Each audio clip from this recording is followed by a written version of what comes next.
Yo, what is up guys? Welcome back to yet another Destiny 2 video. Today we're going to be checking out the Oxygen-SR3, and this is the Vanguard Pinnacle weapon, and I'd say out of the three, it's probably going to be the easiest one to acquire. You're going to need to complete Zavala's redeployment quest, which is just the new triumph titled the best offense. Now for this quest, you're going to need 1000 precision final blows, 500 orbs generated, and lastly, complete strikes or Nightfalls. Now the way it works is that Nightfalls give you 5% per completion, while strikes will give you 1%. So obviously running Nightfalls with favorable modifiers is going to be your best bet, especially if you're running and trying to get those catalysts that you may be missing, and obviously the Nightfall exclusive weapons. Now this may sound like a very long grind, but you can easily get the first two tasks done in the time that it takes you to complete the 20 Nightfalls. So if you really think about it, this is probably only going to take you about 8 hours if you have a dedicated team that's farming the same Nightfall over and over.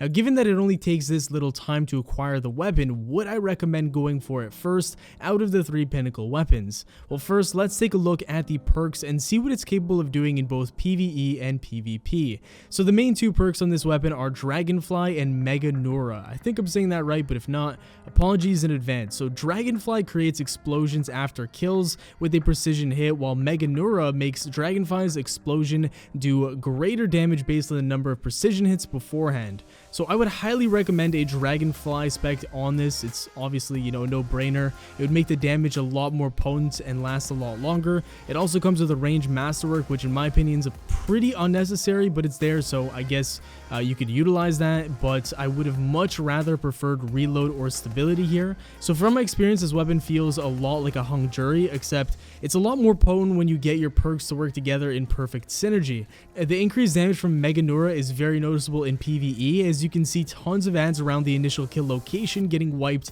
instantly. Now for the most part, if you're dealing with low tier ads, it'll just wipe them in a 5-meter radius and everything will simply explode. But my only problem with this weapon is how it actually feels, and it doesn't have to do a whole lot with the model or the archetype, but rather scout rifles as a whole. Running a hand cannon is always so much more enjoyable simply because of its really good handling, and for the most part, hand cannons do more damage across the board and can be lethal at all distances required within the game. Scout rifles don't really give you any advantages because you're never fighting at a far enough distance to really utilize that extra range. Now moving over to PvP, this is where I really don't like the weapon all that much. Scout rifles in PvP are already not utilized all that much, and this thing doesn't really bring anything else to the table. Sure, once in a while you may get a really lucky awesome explosion on somebody who's close to others, but they certainly will not get one shot by Mega Nura's explosion.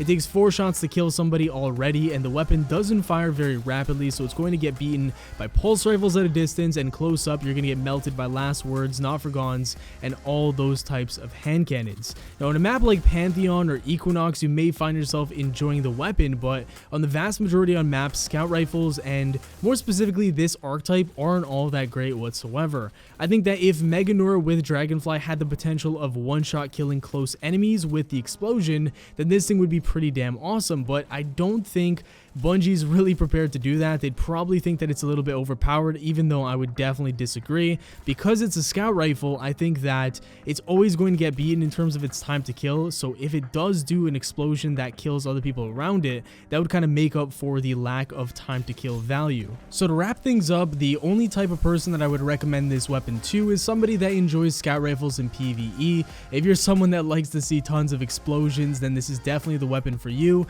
but otherwise I would probably leave this to the 2nd or 3rd pinnacle that you acquire, mostly because the 21% delirium from what I've seen so far is really good. And by the way, I'll be having a video on that probably out tomorrow. And then obviously the SMG, you guys have seen my first video on that. The SMG is just absolutely nutty in PvP. So those 2 weapons I would definitely take over the Oxygen-SR3. So I would leave this as the last weapon that you acquire, unless Crucible is something that you do not want to play for the SMG, and if you're a big fan of scout rifles. Don't take this thing into PvP. I honestly wouldn't recommend it. There's lots of weapons that are a lot more capable of handling themselves very well. This thing just overall underperforms because it is a scout rifle, it's a bad archetype, and the Meganura and Dragonfly Explosion synergy doesn't really do too much to alter the way this weapon feels. That's going to do it for the video though, guys. Thank you all so much for watching. If you enjoyed, a like rating would be very much appreciated. Subscribe for more daily Destiny 2 content. Have yourselves a great day, and I'll see you all later. Peace.